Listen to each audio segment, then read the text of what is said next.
इस वक्त जो नेशनल सिक्योरिटी कमेटी, जो पार्लियामान की एक कमेटी है, उसका बुलाना और उस पे पाकिस्तान तहरीक इंसाफ के हमारे लीडर के साथ मुशावरत ना करने देना मेरा ख्याल है बहुत बड़ी ज्यादती है और इसको हम लोगों ने रिजेक्ट किया है। रात के तक मीटिंग चलती रही कि हम लोग बायकॉट करेंगे।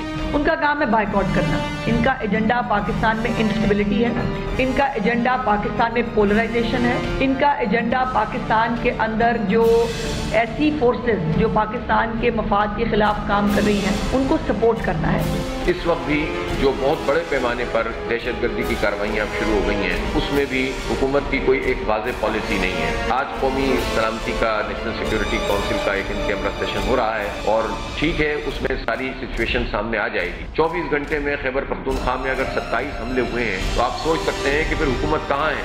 और वो लोग जो बड़ी बड़ी बातें कर रहे थे कि बलूचिस्तान में कैसे चौकी मार है और फलां है और ये और वो है, वो बुरी तरह एक्सपोज हो गए। उनका तो अब कहीं कोई तस्करा भी नहीं होता। वो कहाँ हैं इस बदअमनी की आग में जो धकेल दिया है उन्होंने।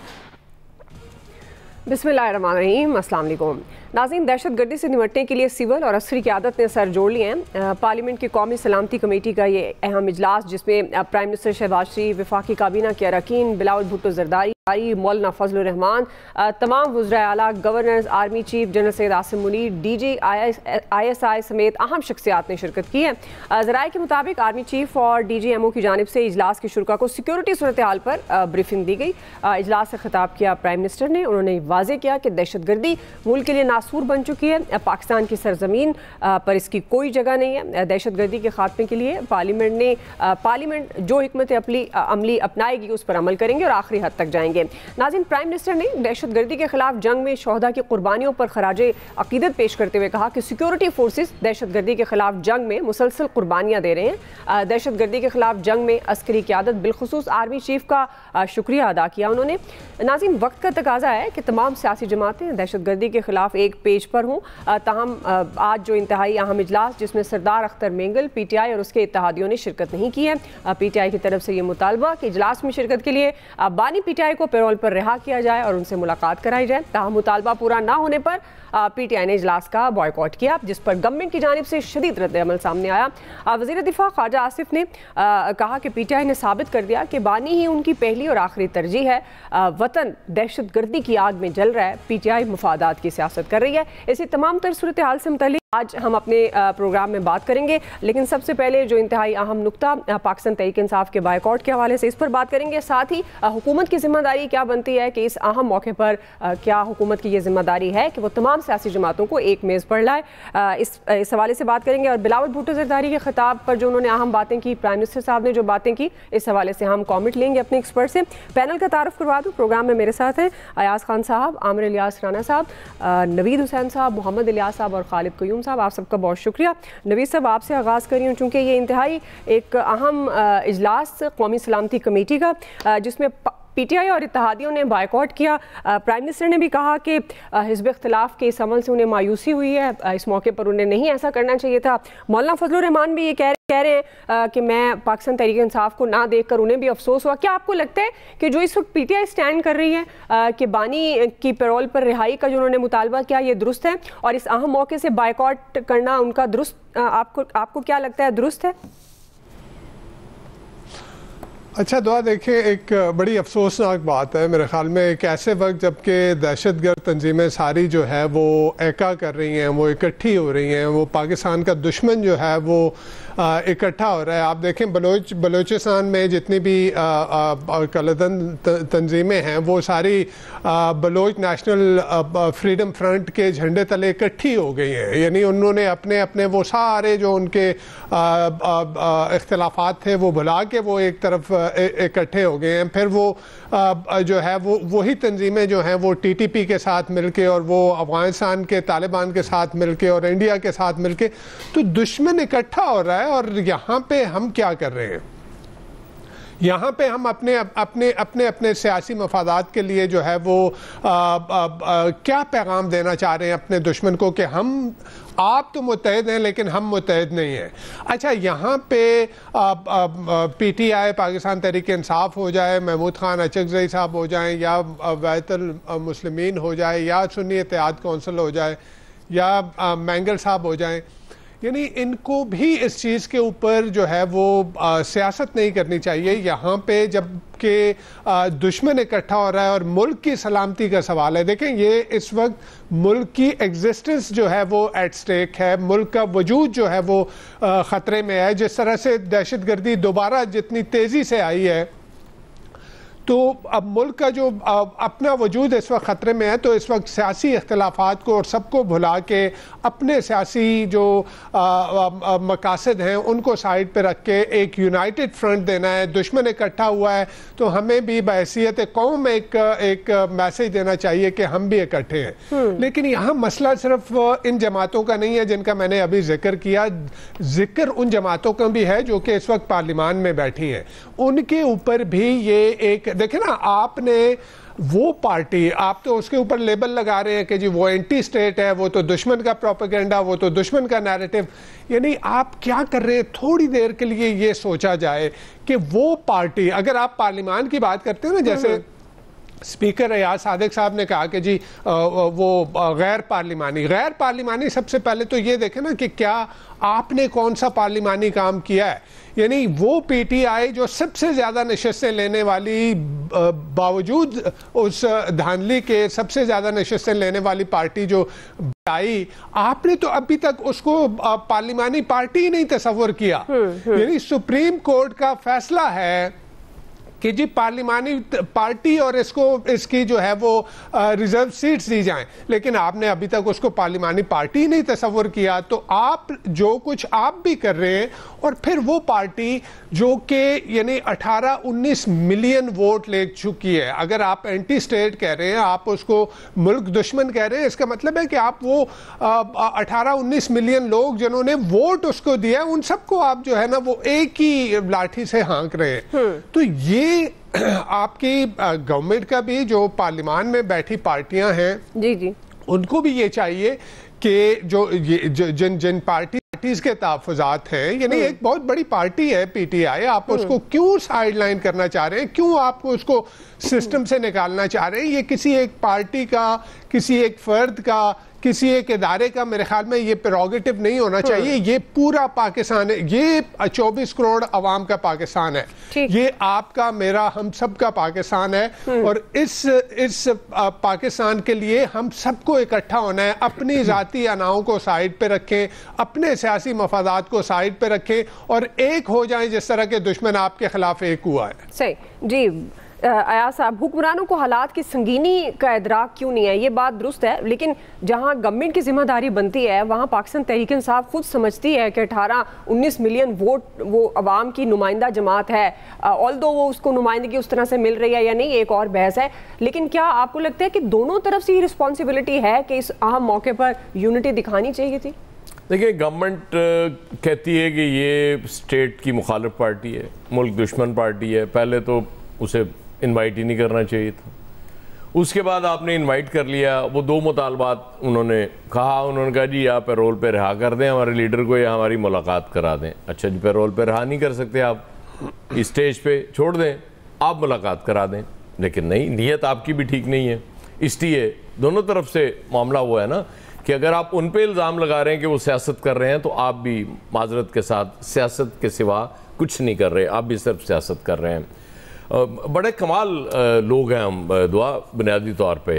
अभी छोटी सी मिसाल मैं आपको देता हूँ कि वो हमारे एक चेयरमैन पीसीबी हुआ करते हैं, उन्हें जिस दिन मुल्क से बाहर होना चाहिए थे, यानी कि दुबई में जिस दिन चैंपियंस ट्रॉफी का फाइनल हो रहा था, वो पाकिस्तान के अंदर थे।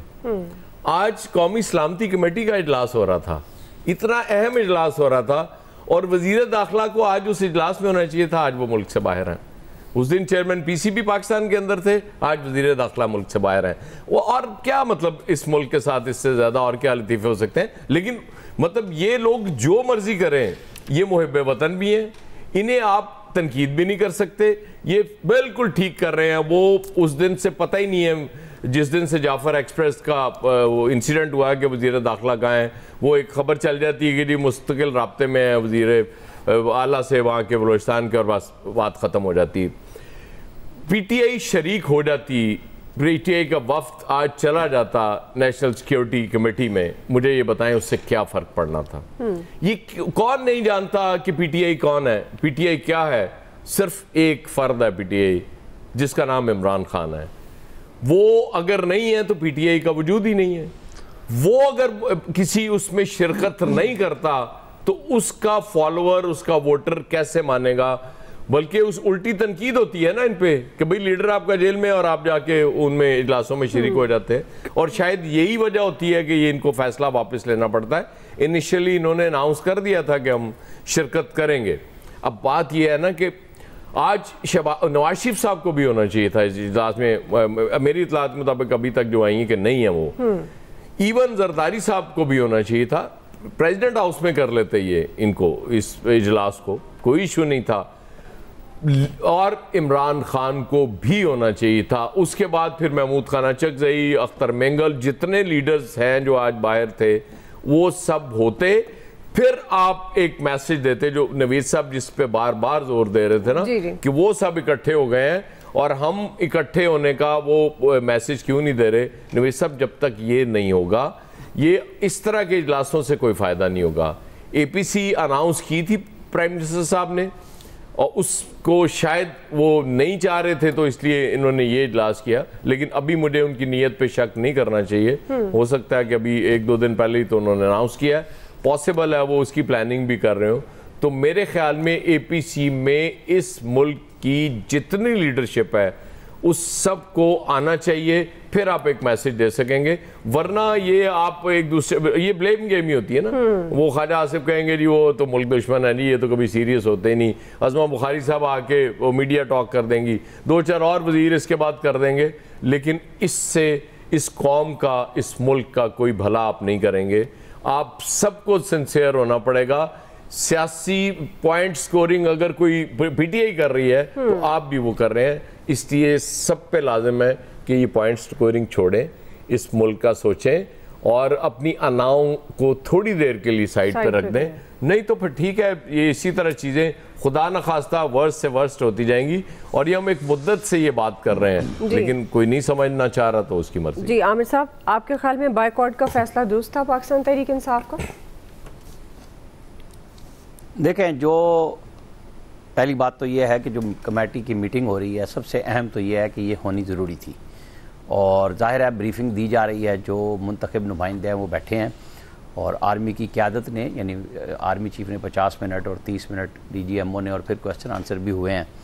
और अब जब ये ख़त्म होने जा रही है, क्योंकि हम ये पहले रिकॉर्ड कर रहे हैं इसलिए हम इसमें ये नहीं कह सकते कि हाँ जी ये फ़ैसला हो गया, क्या हो गया। लेकिन जो कुछ हुआ, क्या ये ज़रूरी नहीं था कि पिछले मंगल को जब ट्रेन का हादसा शुरू हुआ, वाक़या शुरू हुआ कि जी उसको उन्होंने हॉस्टेज कर लिया सारे लोगों को उसके अंदर, और आज 8 दिन के बाद हम एक मीटिंग पे जा रहे हैं। पहले पार्लिमानी कमेटी का क्या इनका ये फ़ैसला नहीं था खुद PTI का कि ये 14 लोग जाएंगे? फिर इनको सोशल मीडिया से दबाव डाला गया और अब इमरान खान साहब ने भी जेल में मुलाकात में कह दिया है कि नहीं जाना चाहिए था मेरी इजाज़त के बगैर। और उनकी तरफ से बैरिस्टर गौर ने मजम्मत भी की है सानहे की, दहशतगर्दी की, लेकिन वो समझते हैं कि अफ़गानिस्तान को दुश्मन न बनाया जाए और बातचीत जारी रखनी चाहिए। बिल्कुल, वो तो कह रहे थे तालिबान को दफ्तर बना दें, जिसका नतीजा हम आज भुगत रहे हैं। उनकी पॉलिसी अपनी जगह, मौलाना फजलुर रहमान का आना अपनी जगह बहुत अहमियत का हामिल है। अगर हम इस दुख और दर्द में पड़े रहे हैं कि जनाब ये तो पार्लिमान जमहूरियत की नहीं है, तो फिर आप अपनी पार्लिमान बना लें, अलग से कर लें, जैसे महमूद अचकज़ई कह रहे हैं कि जी वहाँ जाके हम अलग से स्पीकर असद कैसर को बनाएंगे, तो बना लें भाई, अगर आपसे बनती है। फिर इनको पूछते क्यों हैं, फिर इनके पास बैठते क्यों हैं? रिज़ाइन देते, पहले भी दिए आपने, फिर बाद में पैसे भी वसूल किए हैं। कोई एक असूल हो, यानी पार्लिमानी की आदत तो चाहती थी कि हम जाएं, उनको बाहर बैठे हुए इन्फ्लुएंसर्स ने ये काम किया कि नहीं आपको नहीं ये काम करना। और जाहिर है कि वो पार्टी के कायद जो हैं इमरान खान, वो भी यही चाहते हैं। आज उन्होंने मैसेज दे दिया है कि बिल्कुल नहीं जाना चाहिए मेरी मर्जी के बगैर। उनकी पार्टी है, ये उनका फैसला है, लेकिन क्या पाकिस्तान उनके फैसलों से छोटा है या बड़ा है? पाकिस्तान सबसे पहले है। यहाँ जो गम और गुस्सा मौजूद है कि जी इमरान खान हाय, इमरान खान नहीं है, वो बड़े बड़े लीडर्स नहीं होते कॉन्फ्रेंसों में, और पार्लियामेंट चलती रही हैं। तो जिन्होंने नहीं जाना था वो नहीं गए, जिन्होंने जाना था वो चले गए। आगे अगर रियासत ये समझेगी, फ़ौज समझेगी कि इमरान खान को इत्मीनान में लेना है, तो रास्ता भी निकाल लेगी। अगर वो नहीं समझ रहे तो यहाँ पे बैठ के सिर्फ ये रोना धोना करना कि जी धांधली हो गई और फलाना हो गया। मुल्क को तो चलाना है ना। जो लोग मुल्क के ख़िलाफ़ हैं उन्हें इस बात से कोई गर्ज नहीं है कि कौन हुक्मरान है। उन्हें गर्ज इस बात से कि उनका एजेंडा कैसे अमल में आएगा, यानी वो बलूचिस्तान की अलहदगी चाहते हैं, वो अपनी इंतहा पसंदी का इस्लाम केपी में चाहते हैं। उनके एजेंडे और मीटिंग्स जो उनके फाइनेंसर है वो तो एक ही है ना, पाकिस्तान के दुश्मन है। और वो जैसे मैं हमेशा कहता हूँ कि चाहे वो आस्तीन के सांप की सूरत में हो, वो हमारे दोस्त ममालिक की सूरत में हो, हमें उन सब का पता है, हमें उसका तदारुक करना है। और हमारी फ़ौज उस काम में, हमारे इंटेलिजेंस इदारे जा भी रहे हैं, शहीद भी हो रहे हैं, लड़ाई भी हो रही है।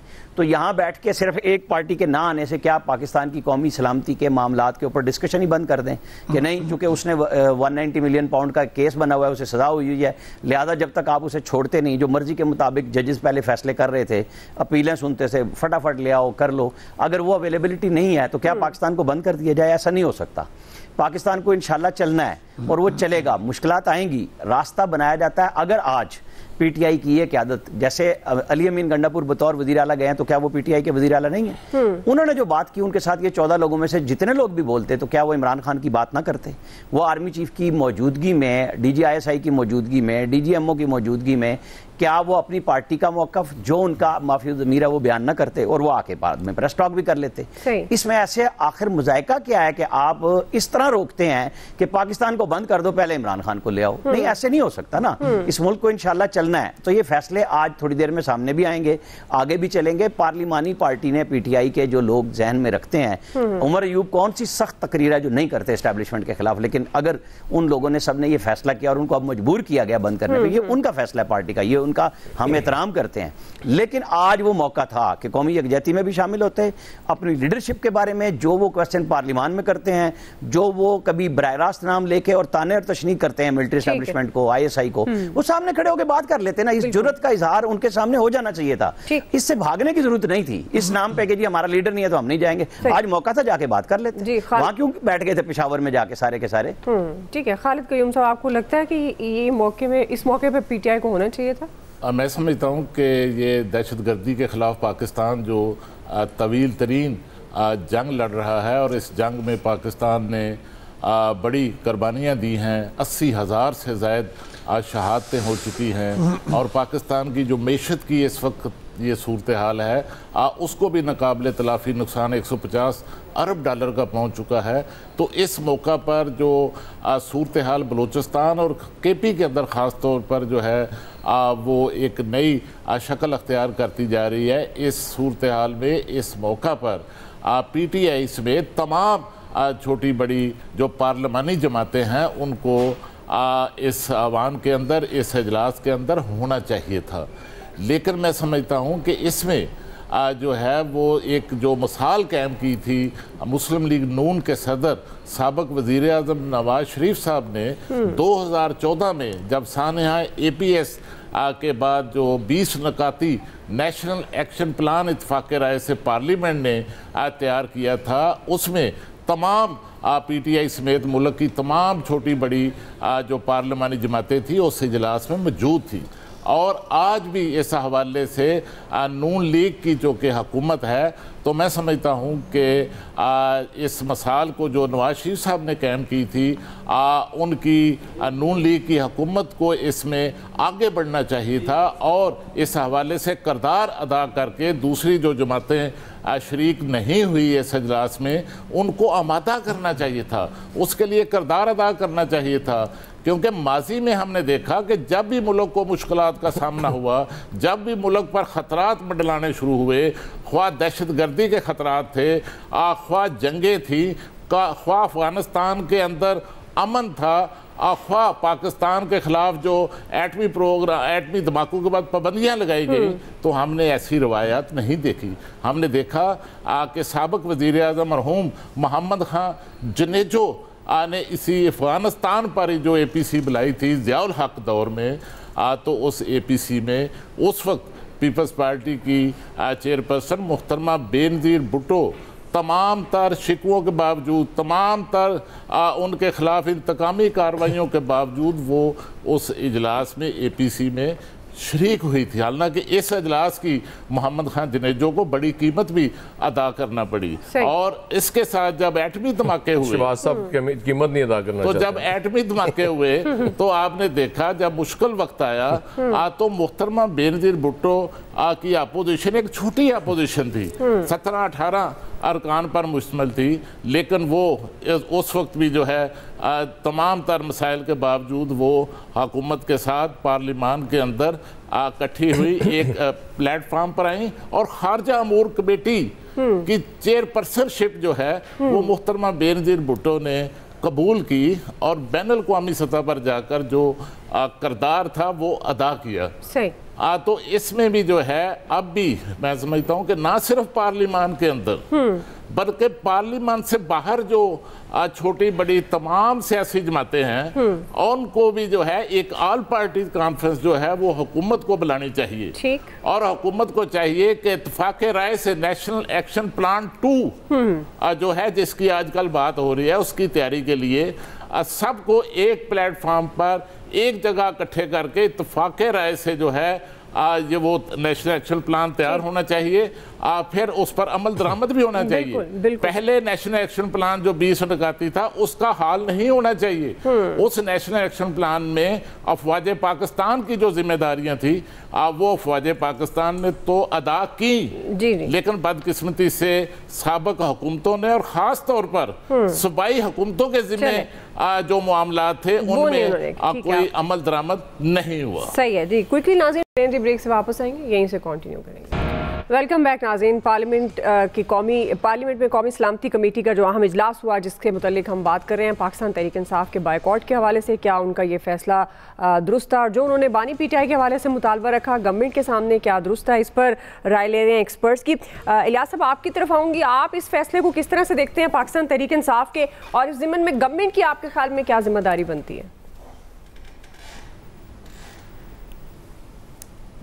जी इलियास साहब। कि अगर कमेटी की मीटिंग में जाना है, कौमी सलामती कमेटी की जो मीटिंग में जाना है, इसमें जाना है तो इसमें किसी बाइकाट करना अपोजिशन का बनता नहीं है। पहले तो उन्होंने एक अपने 14 रुकनी जो कर दिया कि जी वफद आएगा और आके बैठेगा, फिर इसमें ना आना, इसमें एक मुल्क की सलामती का मसला है, मुल्क की बका का मसला है, और इसमें पहले पाकिस्तान को देखना चाहिए। ऐसे मौक़ों पर अपने जो इख्तलाफात हैं उसको नज़रअंदाज कर देना चाहिए। अगर गवर्नमेंट को चाहिए, अगर गवर्नमेंट भी दूसरी तरफ गवर्नमेंट को भी चाहिए था कि इनको देख लेते, लेकिन पहले तो इन्होंने आने के लिए कह दिया फिर बाद में इनकार कर दिया। तो ऐसी सूरत हाल में पहले मुल्क को देखना चाहिए, इस बारे में किसी चीज़ पर समझौता नहीं करना चाहिए, क्योंकि मुल्क की सलामती का मसला है। इस पर ये तमाम जो अख्तिलाफात हैं जो चल रहे थे इनके आपस में कि जी इनके बानी पीटीआई की रिहाई का, तो इनको ये पहले करने लेना चाहिए था। और गवर्नमेंट को भी जो 8 दिन लिए इजलास को तलब करने के लिए, ये बहुत पहले तलब कर लेना चाहिए था। देखिए जी सूरत हाल ये है कि दहशत गर्दी का जो ये है, ये दहशत गर्दी एकदम बढ़ती जा रही है, और इतनी ज़्यादा कि इसके पाकिस्तान में पहले इतने अटैक कभी देखने में नहीं आए दहशत गर्दों के, क्योंकि दहशत गर्दों ने इस दिन देखा कि सियासी तौर पर ये कमज़ोर हैं, इनके मसले मसाइल हैं, तो इस मौके को वो फ़ायदा उठा रहे हैं, और बजाय हमें अपने आप को मजबूत करना चाहिए, एक करना चाहिए। ये तो वैसे भी कहते हैं कि जब घर की लड़ाई हो तो सब एक होना चाहिए, लेकिन हमारे यहाँ तो ये इख्तलाफात देखने में आ रहे हैं कि जी हम अलहदा इजलास तलब कर लेंगे। ये कोई ऐसी बात नहीं है, इसमें तमाम सियासी जमातों को इकट्ठे होना चाहिए। नेशनल एक्शन प्लान के तहत जब हुआ था तो उस वक्त भी सब इकट्ठे हुए थे, तो अब भी सब वक्त की जरूरत है इकट्ठे होने के लिए।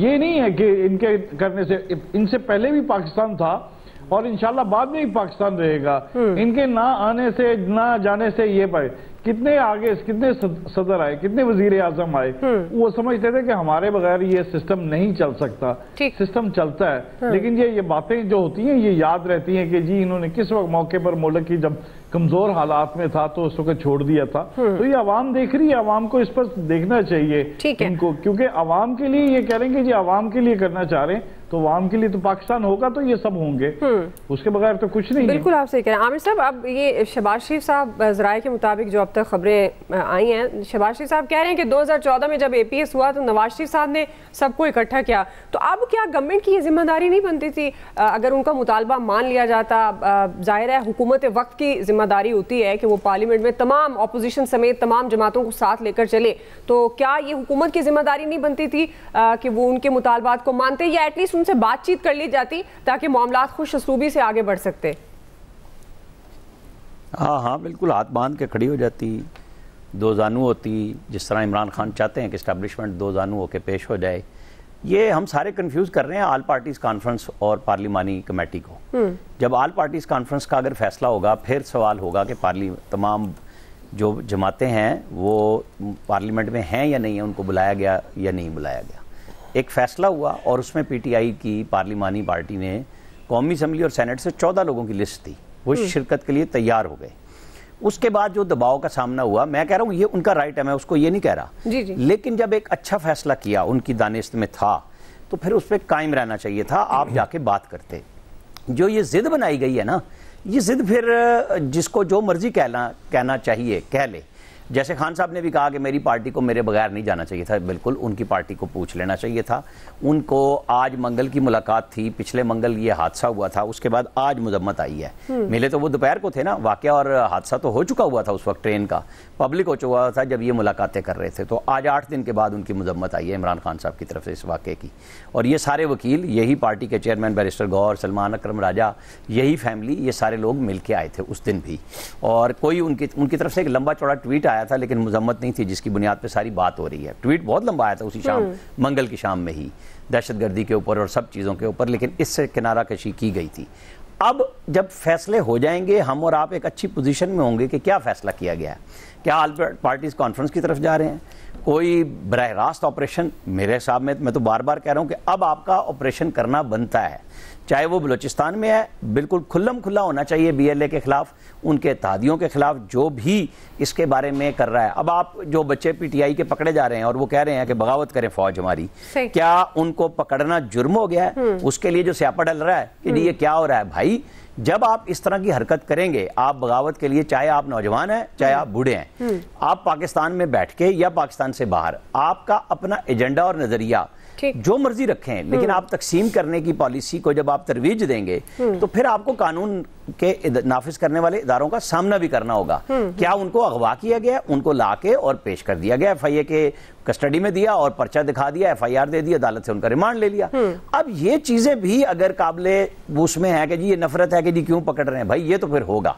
फिर अगर आप स्टेट से लड़ने वालों के साथ इस तरह चलेंगे तो फिर आपको गिला शिकवा स्टेट से तो नहीं ना होना चाहिए कि आप यहाँ पे बगावत भी जन्म दें, आपके हमदर्द भी पैदा हो जाएं, वो साफी हो, मैं हूँ, आप हो, कोई हो, वो इन्फ्लुएंसर हो, कोई भी हो, वो सियासी जमात के लीडर्स हों, उनका एहतसाब तो होना चाहिए ना कि भाई जब बरतानिया में बच्चों को उठा लिया जाता है, घरों से उठाया जाता है, वीडियोस मौजूद हैं कि उन्होंने नहीं छोड़ा जब आप स्टेट के साथ आके, मतलब देखें ना, इटली से कितने लोगों को डिपोर्ट किया गया है और किस बुनियाद पे, इंतहा पसंदी की बुनियाद पे कि भाई आप हमारे माशरे को खराब कर रहे हैं। सही। तो इस माशरे में आप कैसे पनपने दे सकते हैं? चलें, ठीक हो गया। क्विकली नाज़रीन ब्रेक ले रहे हैं जी, ब्रेक से वापस आते हैं, यहीं से कंटिन्यू करेंगे।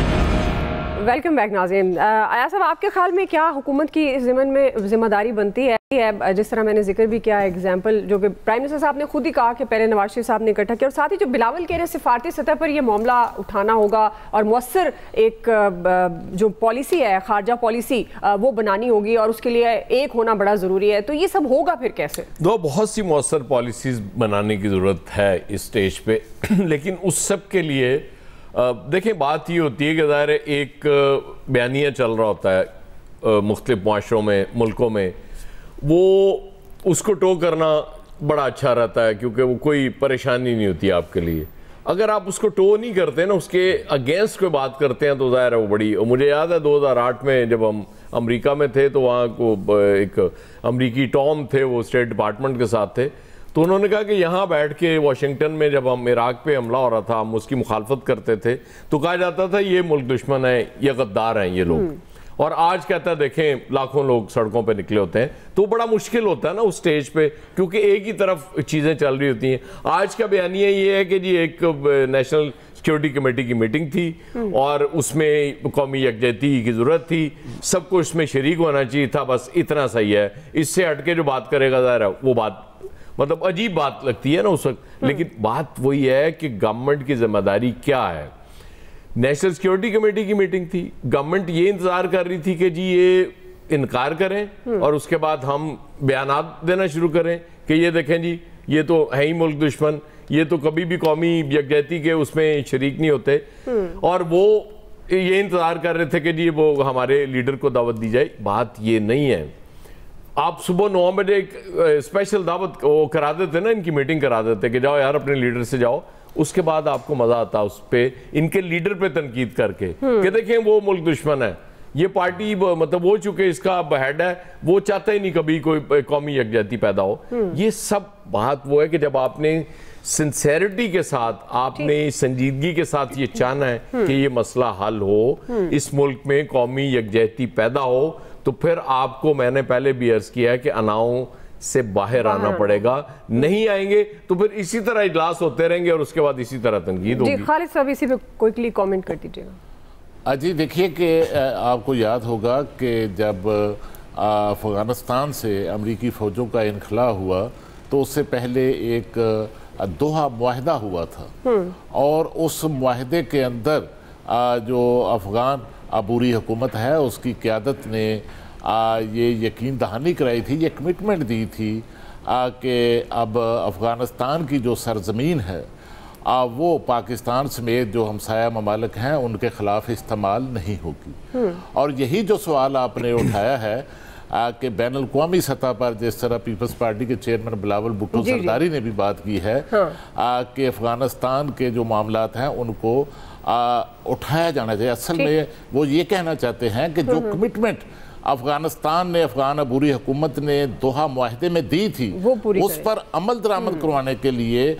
उनको दबाव में लाने के लिए बैनुल-अक़वामी सतह पर हमारी वज़ारत ख़ारजा और हुकूमत को और सबको मिलकर जो है इसमें किरदार अदा करना चाहिए। ठीक जी नवीद साहब, क्या हुकूमत की जिम्मेदारी बनती है कौमी इत्तेफाक राय के लिए, और साथ ही ये सिफारती सतह पर जो पॉलिसीज़ की बात कर रहे हैं बिलावल भुट्टो ज़रदारी साहब, इसमें क्या किस तरह से इसको मौसर किया जा सकता है? अच्छा दुआ देखें, गवर्नमेंट की रिस्पॉन्सिबिलिटी, जैसे मैंने पिछले सेगमेंट में भी कहा कि गवर्नमेंट की रिस्पॉन्सिबिलिटी भी थी और है। यानी गवर्नमेंट इस वक्त गवर्नमेंट में है, वो इक़्तिदार में है, वो अगर उसका इख्तियार है तो उसको चाहिए था कि मुल्क की सबसे बड़ी पार्टी, यानी 2024 का इलेक्शन जो सबसे ज़्यादा रिग्ड इलेक्शन था, सबसे ज़्यादा धांधली ज़्यादा इलेक्शन था, उसके बावजूद वो पार्टी सबसे ज़्यादा वोट 18.5 मिलियन 19 मिलियन वोट लेके वो आई और सबसे ज़्यादा सीटें उसने ली। यानी ये तो अलग बात है कि इस पाकिस्तान में तो अजीब अजीब तरह के मामलात होते हैं। किसी भी मुहज़्ज़ब माशरे में, किसी भी मुहज़्ज़ब डेमोक्रेसी में ये होता तो मेरे ख्याल में PTI जो है वो इक़्तिदार में बैठी होती, लेकिन यहाँ पे तो मामला ही कुछ और करना था ना। वो सब कुछ उस एक पार्टी को एक्सक्लूड करना था, उसको सिस्टम से निकालना था। और ये जो कहा जाता है कि जी वो अडियाला में चले जाएं और उनको जो है वहां से, तो एक कन्विक्टेड शख्स जो कि सजा याफ्ता, जो सजा गुजार रहा था, उसको जब लंदन भेजा गया उस वक्त तो किसी को नहीं याद आ रहा था कानून और कानून की अमलदारी और अदालतें और अदालती निज़ाम उस वक्त नहीं नजर आ रहा था। तो अगर इस वक्त ये होता, हम अगेन बात कर रहे हैं कि दुश्मन इकट्ठा हो रहा है, तो अगर दुश्मन इकट्ठा हो रहा है और मुल्की यकजहती की बात कर रहे हैं, मुल्की सलामती खतरे में है और हमारी यकजहती जो है वो जरूरी है इस मौके पे, तो क्या इसमें मुजायका हो सकता था? पेरोल पे अगर वो रिहा कर देते। लेकिन बात यह है कि इतनी बड़ी पार्टी को आप सिस्टम से हटा के और फिर ये कहा जाए कि जी हम तो ये तो ना भी हो तो ये चलेगा। देखिए चलेगा, इसमें कोई शक नहीं है। पाकिस्तान बना है चलने के लिए और ये तादमे क़यामत ये चलेगा, लेकिन किस तरह से हम इसको चला रहे हैं। बाकी अक़वाम को देखें, हमारे पड़ोसियों को देखें, हमारे रीजन में देखें कौन कहां से कहां चला गया और आज हम उन्हीं दायरों में खड़े हैं। और बात यह है कि ऑपरेशन, नो डाउट ऑपरेशन जो है, जो डिप्लॉयमेंट स्टेज में आपके टेररिस्ट होते हैं उनके खिलाफ ऑपरेशन जरूरी है, काइनेटिक एक्शन जो है वो जरूरी होता है, लेकिन सिर्फ काइनेटिक एक्शन से नहीं होता। आप ये देख लें, इससे पहले हमने दर्जनों ऑपरेशन कर लिए, KP में कर लिए, बलोचिस्तान में कर लिए। जो काइनेटिक एक्शन के बाद जो नॉन काइनेटिक कॉम्पोनेंट होता है, जो कि हमारे सियासतदानों को चाहिए होता है, हमें मरवाने के लिए और दहशतगर्दों को ले आए हैं वो ऑपरेशन बेईमान नहीं रहेगा। बहुत कम है। इलियास साहब क्विकली कमेंट कर दीजिएगा, कौमी इत्तेफाक राय के लिए गवर्नमेंट की रिस्पॉन्सिबिलिटी। गवर्नमेंट की जहां तक ये सब जैसे कह रहे हैं कि गवर्नमेंट की रिस्पॉन्सिबिलिटी बनती थी कि गवर्नमेंट इनको लेके आती है अपोजिशन की तमाम। अगर PTI का एक मैंडेट था अवाम ने इनको मैंडेट दिया हुआ है, बड़ी सियासी जमात है, लेकिन उसको लेके आती। लेकिन ये भी तो बात है कि उन्होंने एक तरफ आने की बात की और दूसरी तरफ नहीं आए, तो जाहिर है उनके बानी पीटीआई के जो उनके कहते हैं कि जी सरबराह हैं पार्टी के, उनसे मुलाकात कर लेते जाके, सियासत के गवर्नमेंट के बंदे जाके, गवर्नमेंट के जाके नुमाइंदे बात कर लेते, या हम बात थी, तो इसमें अगर करने में कोई मजाका नहीं था। चलिए वक्त खत्म हो गया, आप सबको बहुत शुक्रिया। एक्सपर्ट से इतने फीडबैक दीजिएगा, ख्याल रखिए, अल्लाह हाफिज़।